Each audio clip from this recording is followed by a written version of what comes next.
প্রতিরক্ষা মন্ত্রী রাজনাথ সিং ওই সশস্ত্র বাহিনীর কমান্ডারদের উদ্দেশ্যে তিনি ভাষণে বলেছেন অপ্রচলিত হুমকি মোকাবিলায় প্রস্তুত থাকতে হবে। ব্যাপারটা বুঝতে পারছেন?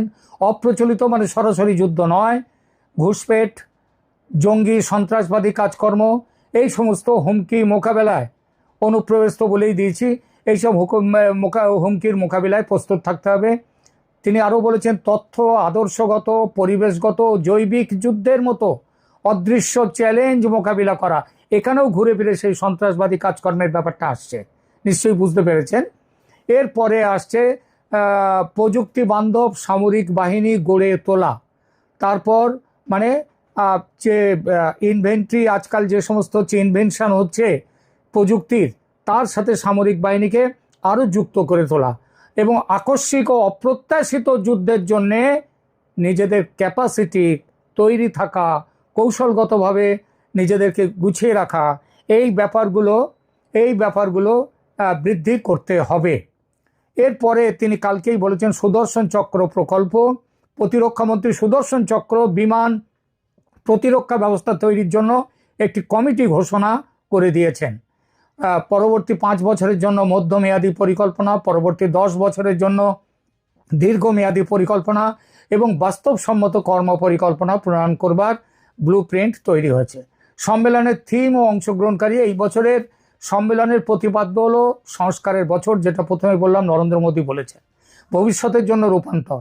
সম্মেলনে উপস্থিত ছিলেন প্রতিরক্ষামন্ত্রী রাজনাথ সিং, অজিত ডোভাল তিনিও ছিলেন, অনিল চৌহান, 3 বাহিনীর প্রধানরা ছিলেন, প্রতিরক্ষা সচিব ছিলেন এবং আরও মানে ধরতে গেলে ভারতের প্রতিরক্ষা দপ্তরের, ডিফেন্সের সমস্ত মানুষ সেখানে ছিলেন এবং প্রথম দিন ছিলেন স্বয়ং নরেন্দ্র মোদী। আগামীকাল 17 তারিখেও কর্মসূচি আছে, মানে আজকের যেটা 17ই সেপ্টেম্বর, আজকের কর্মসূচিও রয়েছে। এখানে চিফ অফ ডিফেন্স স্টাফ, আজকে রাজনাথ সিং আজকের বৈঠকে থাকবেন না বলেই জানতে পারছি, তিনি chief of defence staff general Anil Chauhan কমান্ডারদের উদ্দেশ্যে ভাষণ দেবেন এবং সম্মেলনের সমাপন অনুষ্ঠান হবে। এই 3 দিন ব্যাপী সম্মেলনে তাহলে কি হলো, কাঠামোগত, প্রশাসনিক ও অপারেশনাল বিষয়াদির সামগ্রিক পর্যালোচনা করা হলো। এইবার বলি বাংলাদেশ নিয়ে, আপনারা বুঝেই গেছেন যে 16 তারিখের মিটিংয়ের মূল দৃষ্টিভঙ্গি কিন্তু বাংলাদেশ কেন্দ্রিক ছিল। ওই যে অনুপ্রবেশ, ওই যে সন্ত্রাসবাদী হুমকি, অপ্রচলিত হুমকির মোকাবিলা, এগুলো বাংলাদেশকে মাথায় রেখেই করা হয়েছে। এবং সেটা কি করা হয়েছে, বাংলাদেশ নিয়ে বেশ কিছু সিদ্ধান্ত নেওয়া হয়েছে জমিনি স্তরে।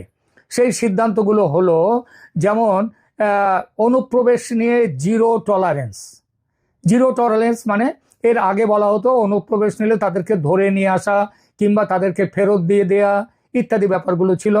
বাংলাদেশ বলেছে তাদের সাথে মাঝে মাঝে যে ফ্ল্যাগ মিটিং হয়, 2 দেশের বিএসএফ এবং বাংলাদেশের বিজিবি, এদের মধ্যে বর্ডার গার্ডস বাংলাদেশ, তাদের মধ্যে যে মাঝে মাঝে ফ্ল্যাগ মিটিং হয় নানা রকম সমস্যা নিয়ে, সেইগুলো এর হতে কিন্তু এবার তার থেকে কড়া ব্যবস্থা নেওয়ার কথা হয়েছে। অনুপ্রবেশ নিয়ে প্রথমে বলি অনুপ্রবেশের ব্যাপারটা।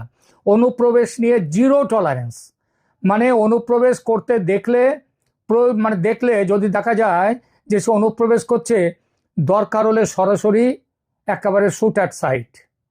এই জিনিসটা এবার হয়েছে, যাতে কোনো রকম অনুপ্রবেশ ভারতের মাটিতে আর যাতে বাংলাদেশ থেকে না হয়।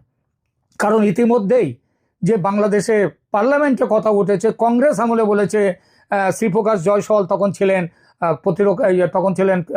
স্বরাষ্ট্র উপমন্ত্রী, তিনি বলেছিলেন যে ভারতে 1.5 কোটির মতো, 1.5 কোটি, এটা বলেছিলেন কবে, 2004 সালে, যে 1.5 কোটি বাংলাদেশে আছে।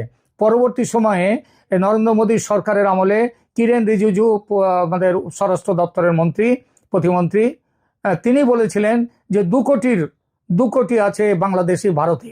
তো এই যে ডেমোগ্রাফিক, যে মানুষের যে ধর্মীয় যে পরিচয়, সেই পরিচয়টা ভারতে ভীষণভাবে এটা পরিবর্তিত হয়ে যাচ্ছে এবং পশ্চিমবাংলায় তো ভয়ঙ্করভাবে এটা হচ্ছে।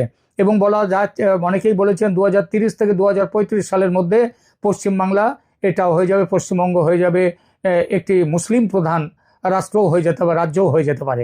এবং এটা ওই বাংলাদেশের extended hand of Islamic Republic of Bangladesh, এইটা করবার একটা পরিকল্পনা রয়েছে। সেটা যাতে না হয়, এখন অনুপ্রবেশ নিয়ে জিরো টলারেন্স, সেইটা কালকে মানে 16 তারিখের যে আলোচনার মধ্যে সেগুলো এসছে। 2 নম্বর, সীমান্তে সর্বোচ্চ পাহারাদারি, এজন্য সর্বাধুনিক বৈদ্যুতিক সরঞ্জাম ইনস্টল করার সিদ্ধান্ত নেওয়া হয়েছে এবং আরও যে সামান্য কিছু এলাকায় যে জমি পাওয়া যায়নি বলে যেখানে ফেন্সিং করা হয়নি এতদিন, সেই ফেন্সিং এবার করা হচ্ছে এবং জমি পশ্চিমবঙ্গের রাজ্য সরকার এতদিনে জমি দিতে বাধ্য হয়েছে। সুতরাং এই যে সীমান্তে সর্বোচ্চ পাহারাদারি এবং সর্বাধুনিক বৈদ্যুতিক সরঞ্জাম ইনস্টল করার সিদ্ধান্ত হয়েছে।